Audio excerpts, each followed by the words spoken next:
Goeiedag almal, ek is Manny van Bloemfontein. Dis vandag donderdag, die 30ste Julie 2026. Ons doen die nuus in kollig en ons hoofopskrif vir vandag sê: Premier Foods sluit aanleg in Tilburg. Duisende werke in gevaar, kommer oor die ekonomie. Nog berigte: nuwe polisiehoof vir Wes-Kaap nou amptelik aangestel. Die DA het vra oor die leerhoof se besoek aan Rusland. Pieter Coetzee kry sy derde goue medalje op spele in swem. Die Haie en die Stommers 15-talle pak mekaar Saterdag in 'n Curriebeeker wedstryd. Rassie Erasmus onderskat nie die All Blacks nie. Volgens onlangse berigte gaan Premier Foods een van sy inmaakfabrieke in Tilburg in die Wes-Kaap sluit. Die aanleg is hoofsaaklik verantwoordelik vir die verwerking en inmaak van vrugte vir uitvoermarkte. Die besluit vorm deel van die maatskappy se herstrukturering na sy verkryging van RFG Holdings en fokus op die optimalisering van sy vervaardigingsbedrywighede. Die sluiting sal waarskynlik werksgeleenthede in Tilburg en omliggende gebiede raak. 'n Finansiële impak op vrugteprodusente hê wat die fabriek van produkte voorsien. Die plaaslike ekonomie onder druk plaas, aangesien die fabriek 'n belangrike werkgewer in hierdie streek is. Premier Foods het aangedui dat hy met die werknemers en met ander belanghebbendes sal saamwerk om die oorgang te bestuur, maar die sluiting werk reeds kommer oor die langtermyngevolge vir die Wes-Kaapse inmaakbedryf. Die Demokratiese Alliansie, oftewel die DA, eis dringende antwoorde van die regering oor die onlangse besoek van die Suid-Afrikaanse weermag se hoof, luitenant-generaal Lawrence Mbata aan Rusland. Die party sê die publiek verdien volle deursigtigheid oor die doel en uitkomste van hierdie besoek. Volgens die DA gaan hulle dringende parlementêre vrae aan die minister van verdediging, Angie Motshekga, rig. Die party wil onder meer weet wie die besoek goedgekeur het, hoeveel die besoek die belastingbetaler gekos het en watter ooreenkomste met Rusland aangegaan is en hoe die besoek inpas by Suid-Afrika se verklaarde beleid van nie-belyning in die oorlog tussen Rusland en Oekraïne. Die Suid-Afrikaanse Nasionale Weermag, oftewel die SANW, het gesê die besoek was daarop gemik om militêre samewerking tussen Suid-Afrika en Rusland te versterk, asook om samewerking op die gebied van opleiding en ander verdedigingsaangeleenthede uit te brei. Tydens hierdie besoek is gesprekke gevoer met Russiese militêre leiers en daar is volgens die Russiese Ministerie van Verdediging ooreengekom om die samewerking tussen die twee lande se landmagte verder te versterk.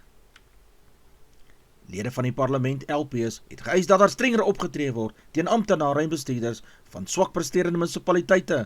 Hulle sê dis nie meer net genoeg om net administrateurs aan te stel nie, maar dat amptenare wat skuldig bevind is aan wanbestuur, korrupsie en die vermorsing van belastingbetalers se geld aanspreeklik gehou word en waar nodig strafregtelik vervolg moet word.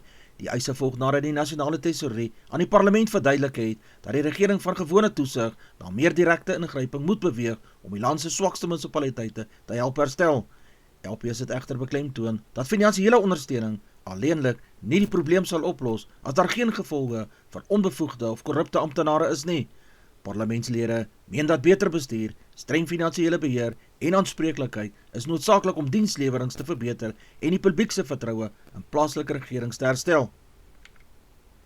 Luitenant-generaal Zikayele Dayanti is amptelik as die Suid-Afrikaanse Polisiediens se nuwe provinsiale kommissaris in die Wes-Kaap aangestel. Sy aanstelling volg na die vertrek van die vorige provinsiale kommissaris en vorm deel van die SAPD se pogings om die leierskap in die provinsie te versterk.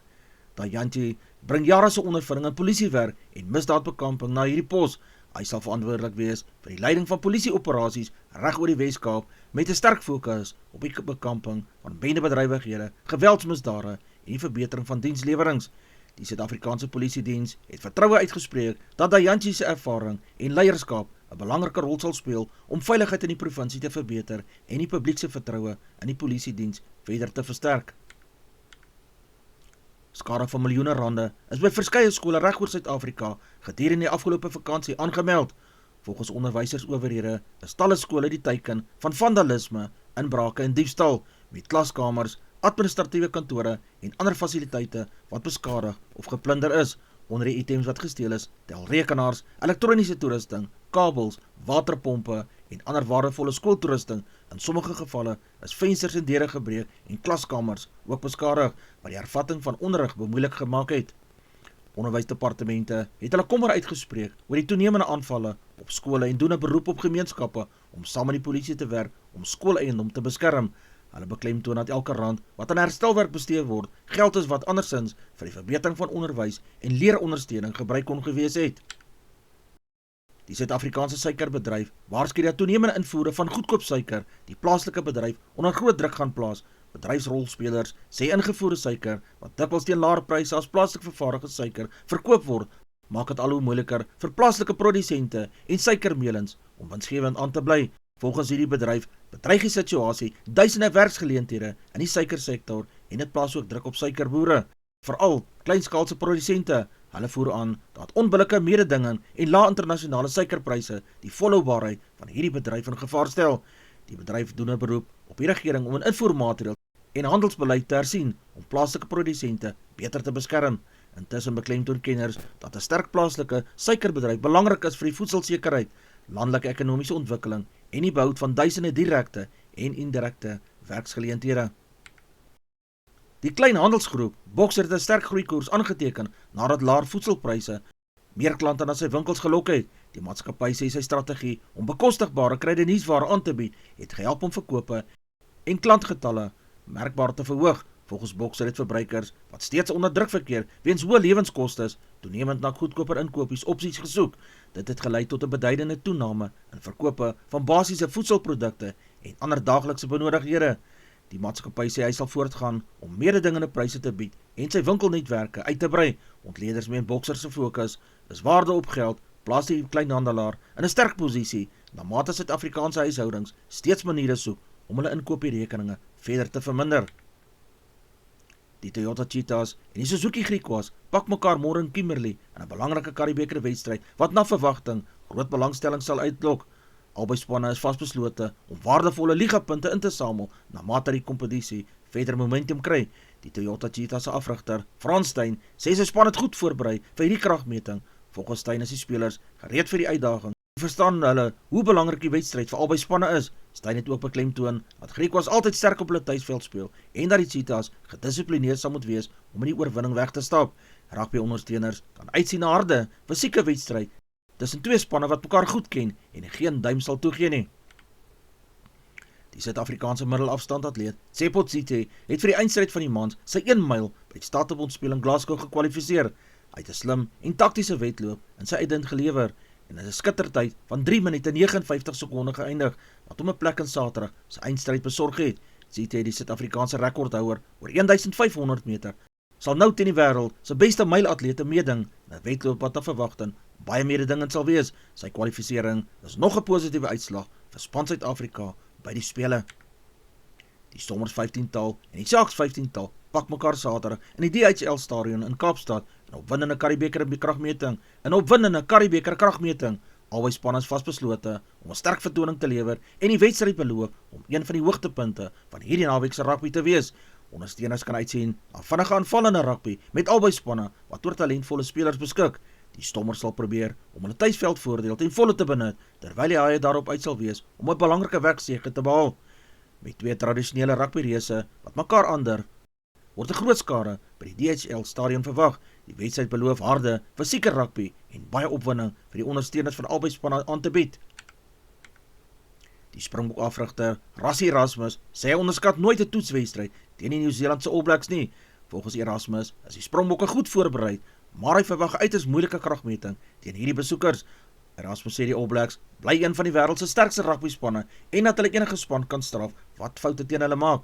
Hy het beklemtoon dat dissipline, fisieke spel en die benutting van kansse deurslaggewend sal wees indien die Springbokke hierdie oorwinning wil behaal.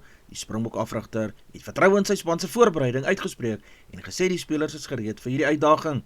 Rugby-ondersteuners kan uitsien na 'n wedstryd van hoë gehalte tussen twee van die grootste mededingers in internasionale rugby. Suid-Afrika se swemster Pieter Kotse het Woensdag sy 3de goue medalje by die Statebondspel in Glasgow verower toe die man se 100 meter rugslag gewen het. Kotse het ook 'n nuwe Statebondspele rekord opgestel en sy uitstekende vorm in die swembad voortgesit. Die jong Suid-Afrikaner het reeds vroeër goud in die 50 meter rugslag en die 200 meter rugslag gewen. Sy 3de goue medalje bevestig hom as een van Suid-Afrika se grootste sterre by hierdie spele. Kotse se prestasies het 'n groot bydrae gelewer tot span Suid-Afrika se medaljeoes in Glasgow en het hom verder gevestig as een van die wêreld se voorste rugslagswemmers. Die All Blacks afrigter Dave Rennie het net 3 skramskakels in sy 44-man groep vir die toer na Suid-Afrika gekies. Die besluit wys dat Rennie glo sy gekose 3-talle ervaring en vermoë het om die uitdagende toer te kan hanteer. Met 4 toetse teen die Springbokke en wedstryd teen Suid-Afrika se franchise-spanne wat voorlê, sal die skramskakels 'n sleutelrol speel om die tempo van die All Blacks se spel te beheer. Rennie het aangedui dat hy gebalanseerde groep wou kies en eerder ekstra dekking in ander posisie ingesluit het. Die All Blacks begin hulle toer op 7 Augustus teen die Stormers in Kaapstad, waarna hulle die Haie, die Bulle en die Leeu's gaan pak, voordat die 4 toetswedstryde teen die Springbokke gaan afskop. Rugby-ondersteuners sien reeds uit na een van die grootste rugbyreekse van hierdie jaar. Advertensie van Netwerk 24, teken in en kry verskeie tydskrifte en koerante.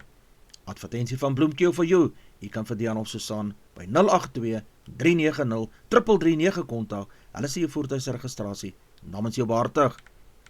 Ons weerberig vir die streek lyk so: Messina 1227, Polokwane 823, Lephalale 826, Mbombela 821, Mahikeng 823, Pretoria 923, Johannesburg 1021, Ermelo 419, Galagadi 1024, Gaborone 1127, Richards Bay 1321, Pietermaritzburg 6 en 16, Durban 1221, Port St Johns 10 en 17, Pongola 1021, Maputo 1523, Bethlehem 3 en 16, Bloemfontein 217, Allewal Noord 3 en 14, Welkom 618, Vryburg 521, Kimberley 4 en 18, Appington 721, Prieska 5 en 19, Springbok 823, Karasburg 922, Keetmanshoop 1325, Mariental 1228, Alexander Bay 1328, Brandvlei 5 en 19, Loederits Bay 1529, Vredendal 1024, Kaapstad 1120, Sutherland 114, George 919, Jeffreys Bay 918, Gewara 818, Grafreinet 213, Kapogelas 11 en 17, De Aar 3 en 17, Molteno 1 en 9 in die middag, Beaufort Wes 5 en 15, Oos-London 816, Mabelane 1428. Ons verkorte weerberig vir die dag: die Weskaap gedeeltelik bewolk en koel, ligte winde langs die suidkus, Noord-Kaap provinsie sonnig en droog, koel in die oggend, maar later aangenaam en warm.